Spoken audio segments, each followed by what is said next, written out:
हूँ वंदना भारती और आप देख रहे हैं कमोडिटी इनसाइट्स। होप सो आप लोगों ने मॉर्निंग का वीडियो देखा होगा जिसमें मैंने कुछ अपडेट्स दिए थे फेड के बारे में। अभी एक बड़े अजीब दौर से हम लोग गुजर रहे हैं। सबसे ज्यादा है कि इक्विटी रिकॉर्ड हाई पे फिर भी फेड इंटरेस्ट रेट कम कर रहा है। ऐसा पहले नहीं होता था, कम होता था। गोल्ड ऑल टाइम हाई पे है, money supply all time high पे है, डेट ऑल टाइम हाई पे है। इन्फ्लेशन कह सकते हैं जो फेड का टारगेट था उससे दोगुना है। फेड का टारगेट था 2%, यहाँ पे है 4%। फिर भी फेड को यहाँ पे इंटरेस्ट रेट कम करना पड़ रहा है क्योंकि लेबर मार्केट यहाँ पे बहुत बुरी स्थिति में है। और दूसरी बात यह है कि टैरिफ की वजह से अब यहाँ पे रिसेशन का भी फियर जो है वो ऑलरेडी दिख रहा है। और एक चीज और मैं आपको बता दूं, ग्लोबल ट्रेड का जो डेटा है वो ये बता रहा है कि अगस्त के महीने में 25 में जो ग्लोबल ट्रेड है वो यहाँ पे कम हुआ है। तो जो टैरिफ का इम्पैक्ट है वो ऑलरेडी आता हुआ यहाँ पे दिख रहा है।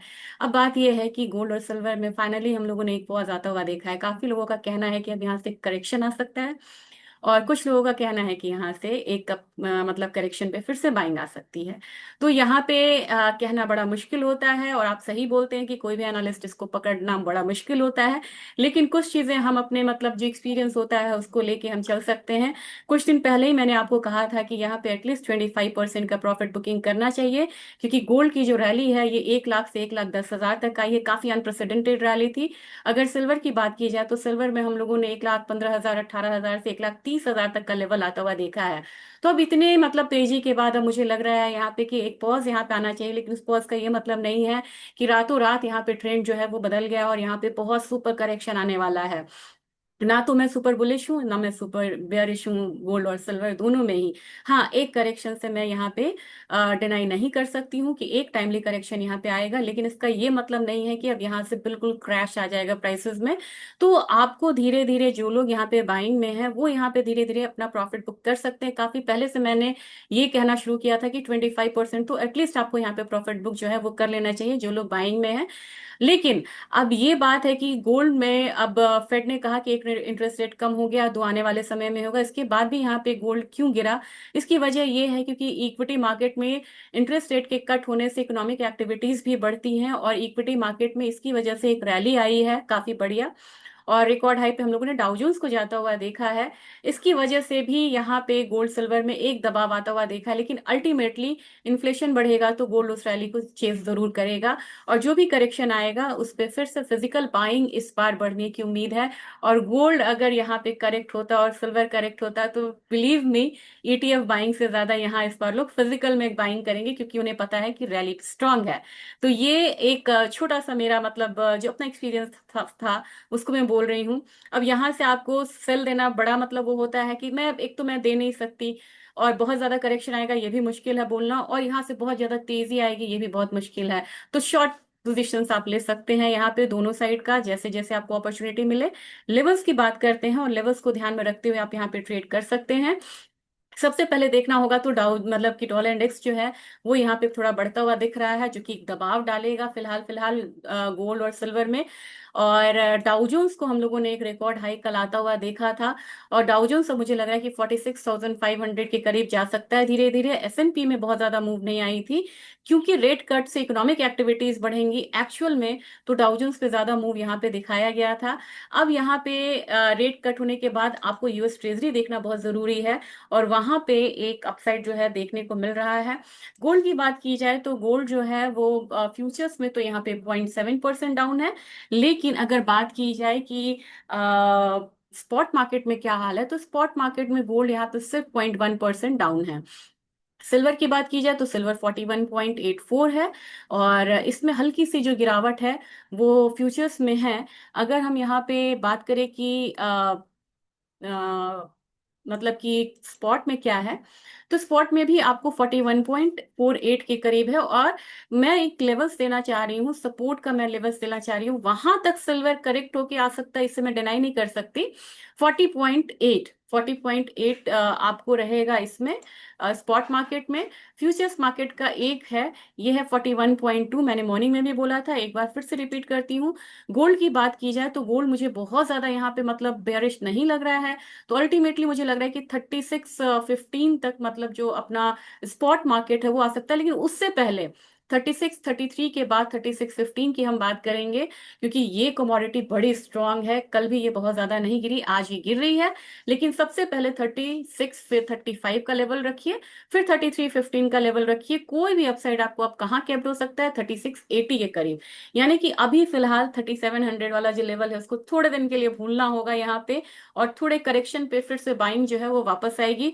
और सिल्वर में भी आपको अभी 43.5 का लगाया है, तो ऑलमोस्ट जो हम $45 का बात कर रहे थे, $44-45 में बोली थी, तो ऑलमोस्ट $44 के करीब से ही ये यहाँ पे वापसी आया है। तो अब यहाँ पे एक जब करेक्शन आएगा तभी जाके फिर से एक्यूमुलेशन होगा। ये हुई इंटरनेशनल मार्केट की बात। अब डोमेस्टिक मार्केट की बात की जाए, डोमेस्टिक मार्केट में अपना रुपया फिर से 88 है, आज डिप्रिशिएट हुआ है, जिसकी वजह से बहुत ज्यादा फॉल हमारे गोल्ड में नहीं आया है। लेकिन अगर गोल्ड की बात की जाए तो रुपया ने यहाँ पे काम वो किया है, जो आपको मूवमेंट बाहर की मार्केट में आ रही है वो अपना मार्केट मिसिंग है यहाँ पे। और अगर आपको कोई बहुत बड़ा फॉल आता भी है अपने मार्केट में, तो आप 1,08,000 का सोच सकते हैं, और आप बोलेंगे कि कौन सा ऐसा लेवल है जिसके नीचे हम सोचे कि और वीकनेस आएगी। ये है 1,06,000। 1,06,000 से नीचे अगर गोल्ड आता है तो आप समझिए जो 1,03,000 तक का भी लेवल हम देख सकते हैं। नहीं तो अगर 1,08,000, 1,07,000 से वापसी जाता है, तो फिर जो रेंज में ये ट्रैप हो जाएगा कुछ दिनों के लिए, और वो रेंज क्या होगा? 1,10,000 से लेके 1,07,000 का। और 1,06,000 से नीचे आए तो फिर 1,03,000 का रास्ता बनेगा, यानी कि सेकंड सपोर्ट। अब बात करते हैं हम सिल्वर की। सिल्वर में मुझे लग रहा है कि अगर 1,24,000 को ये तोड़ती है कमोडिटी, तो नीचे फिर आपको 1,23,500 तक का एक मूवमेंट रहेगा, लेकिन मुश्किल है। 1,23,700 पे एक सपोर्ट आता हुआ दिख रहा है, और आज के दिन में थोड़ा सा यहाँ पे गैप डाउन जो हुआ था उसको फिल करने की कोशिश ये जरूर करेगा। और वो करेगा तो कहां तक एक बाउंस आ सकता है? 1,26,900 तक। तो बाउंस एक्सपेक्टेड है कहाँ? 1,27 ही बोल लेते हैं हम इसे, 1,27,000 तक बाउंस एक्सपेक्टेड है, 27,500 तक भी। और यहाँ पे जो सपोर्ट रहेगा वो आपको 1,23,900 है, यानी कि 1,24,000 भी बोल सकते हैं। तो आज का जो दायरा है ये 3,500 का होगा। 1,27,500 अपसाइड और 1,24,000 नीचे। बायस बोलेंगे तो अभी तो डाउन साइड है, लेकिन बाउंस पे ही करेक्शन का अगर स्ट्रेटजी करते हैं तो ये बढ़िया हो सकता है। ऑयल की बात करते हैं। ऑयल में आपको पूछना चाहिए, कल ऑयल का जो डेटा था मैं आपको दिखाती हूँ, काफी मतलब इन्वेंट्री ड्रॉप डाउन हुआ, इसके बाद भी मार्केट क्यों नहीं यहाँ पे अपसाइड आया, ये जानना हम लोग के लिए काफी जरूरी होता है। क्योंकि यहाँ पे ऑयल में यूएस इंपोर्टर भी है, उसने इंपोर्ट नहीं करा है, उसने सिर्फ एक्सपोर्ट करा है। और उसकी वजह से क्या हुआ है कि एक ड्रॉप डाउन आया है, एक्सपोर्ट बढ़िया एक्सपोर्ट करा है, और इतना बड़ा ड्रॉप डाउन आपको पहली बार आया है। 25 की मैं बात कर रही हूँ, बाकी मुझे देख कंपैरिजन करना होगा, मुझे अभी फिलहाल नहीं पता। लेकिन 25 में इतना बड़ा करेक्शन जो है, यानी कि इन्वेंट्री से ड्रॉप डाउन पहली बार देखने को मिला। फिर भी यहाँ पे गोल्ड क्रूड क्यों नहीं ऊपर गया? क्रूड इसलिए नहीं ऊपर गया क्योंकि यहाँ पे आप देखेंगे इंपोर्ट कम हुआ है, एक्सपोर्ट बढ़ा है, जिसकी वजह से जो एवरेज इन्वेंट्री है यूएस में वो कम हुई है। अब आज का जब हमने देखा तो आज का डेटा हम देख लेते हैं एक बारी। बैंक ऑफ इंग्लैंड का इंटरेस्ट रेट डिसीजन है, अनचेंज यहाँ पे रहेगा। इनिशियल जॉबलेस क्लेम आपको कम आएगा, और फिलाडेल्फिया यहाँ पे इंप्रूव होके आएगा। तो अगर ये डेटास यहाँ पे अच्छे आते हैं तो इवनिंग में आपको यहाँ पे गोल्ड में थोड़ा सा दबाव जो अभी दिख रहा है वो बढ़ सकता है। और क्रूड की बात की जाए तो क्रूड में सिर्फ इसलिए कि कल यहाँ पे यूएस ऑयल का डेटा कमजोर आया है, इससे नहीं बढ़ेगा, और मुझे लग रहा है 62.86 तक नीचे की तरफ आ सकता है। क्रूड ऑयल में अगर अपने बाजार की बात की जाए, अगेन यहाँ पे रुपया है, तो अपना बाजार दायरे में रहेगा 5640 से लेके 5600 का। यानी कि कुल मिला के आज मार्केट ट्रेंडी नहीं है क्रूड ऑयल की, ये बात कर लेते हैं। और नेचुरल गैस में अगर देखा जाए तो इन्वेंट्रीज है आज 272 से ऊपर जाए तभी मुझे लग रहा है कि नेक्स्ट यहाँ पे अपसाइड मूव रहेगा, और वो कहाँ तक का रहेगा? 279 तक का। जिंक की बात की जाए, जिंक में अब यहाँ पे जिस तरीके का फॉल आया है कल के कट के बाद भी, ये एक इंडिकेशंस दे रहा है कि अभी अब यहाँ पे थोड़ी सी गड़बड़ी है, प्रॉफिट बुकिंग का माहौल है। क्योंकि जिंक कहाँ से बढ़ा है? 265 से लगभग ये 285 आया। 20 रुपए जिंक का बढ़ना बड़ी बात होती है। तो यहाँ पे मुझे लग रहा है 275 तक का एक जोन जो है वो देखने को मिलेगा। कॉपर भी अब यहाँ पे वीक होता हुआ नजर आ रहा है। आज मैंने सीएनबीसी पे एक मुझे लगा था कि रिवर्सल देखने को मिलेगा। मैंने एक बोला था कि पुल बैक आना चाहिए, लेकिन वो लेवल आया नहीं यहाँ पे कॉपर में। और कॉपर लग रहा है कि एक बारी 895 896 तक आएगा। मेरा कोई इसमें बुलिश व्यू नहीं है। और एल्यूमिनियम की बात की जाए, एल्यूमिनियम एक रेंज में है, दबाव में है। अब बात करते हैं एग्री कमोडिटीज की। एग्री कमोडिटीज में टर्मरिक में हम लोगों ने लगातार 5 दिन तक एक डाउनसाइड लेवल देखा है। कल मैंने कहा था कि एक अपसाइड आएगा, आया, लेकिन वहां पे सस्टेन नहीं किया। आज फिर एक अपसाइड कैंडल बना रहा है और नीचे में एक डबल बॉटम बनाया है। इसको ध्यान में रखिएगा, आज मैं टेक्निकल बोलूंगी। और ये डबल बॉटम कितने का है? 12,018 का। यहाँ से एक डबल बॉटम है, यहाँ से अगर थोड़ा सा मार्केट इंप्रूव होती है ना, तो 12,400 से 12,500 जाने की कोशिश कर सकती है शॉर्ट टर्म में। जबकि जीरा में हम लोगों ने कल, मैंने एक अपसाइड मूव का बोला था, आया भी अच्छा खासा आया, 19,680 आया। यहाँ पे स्टेबल नहीं हुआ है। आज के दिन में मुझे लग रहा है कि कोई भी बाइंग आपको तभी स्ट्रांग हो सकती है जब 19,000 से 19,600 से ये ऊपर जाए। तो आपको लेवल का यहाँ पे जरूर वेट करना चाहिए जब बात हो जीरे की। धनिया जो है, धनिया आज एक मंदी में थोड़ा सा करेक्शन है अपसाइड से। और इसने एक ना डबल टॉप बनाया है 8386 का। जब तक 8386 से ऊपर नहीं जाएगा तब तक इसे और तेजी नहीं मानेंगे। इससे ऊपर अगर जाता है तो 8500 का भाव आपको धनिया में देखने को मिलेगा। और जबकि डाउन साइड कहाँ तक है? 8250 तक का डाउन साइड है। ग्वार सीड, ग्वार गम अभी मतलब फंडामेंटल्स इसके इतने स्ट्रांग है, फिर भी अभी आपको इसमें बेयरिश व्यू लेके चलना होगा। और मुझे लग रहा है कि अभी 5050 तक आ सकता है ये नीचे। और मुझे डर है कि कहीं एक बार 5,000 का स्तर ग्वार ना तोड़े इस बारी।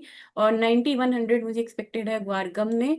कोकुड की बात की जाए तो कोकुड में अभी थोड़ा सा फॉल देखने को मिल रहा है। नीचे 2880 2870 संभलना चाहिए। कैस्टर को आज संभलना चाहिए। अगर ऊपर ये 65 से ऊपर ट्रेड होता है तो 6700 6710 का जो लेवल है वो यहाँ पे कैस्टर में एक्सपेक्टेड है। कैस्टर का क्रशिंग बढ़ेगा मींस सितंबर में, सितंबर अक्टूबर में। तो ये मुझे लग रहा है कि इसकी वजह से थोड़ा सा अपसाइड लेगा। लेकिन रकबा इतना बड़ा है कि बहुत ज्यादा मतलब कि वो नहीं लग रहा मुझे। और सबसे बड़ी बात ये है कि अगर मिंथा की बात की जाए तो मिंथा में भी अब जो है वो स्ट्रॉन्ग मूव जाती हुई दिख रही है। जो स्ट्रॉन्ग मूव आई थी, आज के दिन थोड़ा सा रिवर्सल ले रहा है और ये 1010 के करीब जाने की कोशिश करेगा। और 22 सितंबर का मैं वेट कर रही हूँ कि किस तरीके का रिएक्शन मिंथा में यहाँ पे देखने को मिल सकता है। तो ये आज का अपडेट था और डेटा भी मैंने बता दिया। होप सो आपको अच्छा लगा होगा। लेकिन अब यहाँ पे सिल्वर और गोल्ड में हल्का करेक्शन की तैयारी रखिए। लेकिन यहाँ पे मैं बहुत ज्यादा यहाँ पे बेयरिश नहीं हूँ कि यहाँ से 10 से 15% का यहाँ पे कोई फॉल एक्सपेक्टेड है। अगर मुझे लगा कि यहाँ पे एक्सपेक्टेड है, कोई ऐसा ट्रिगर आया है, तो मैं किसी भी टाइम आपसे जरूर शेयर करूंगी। Thank you.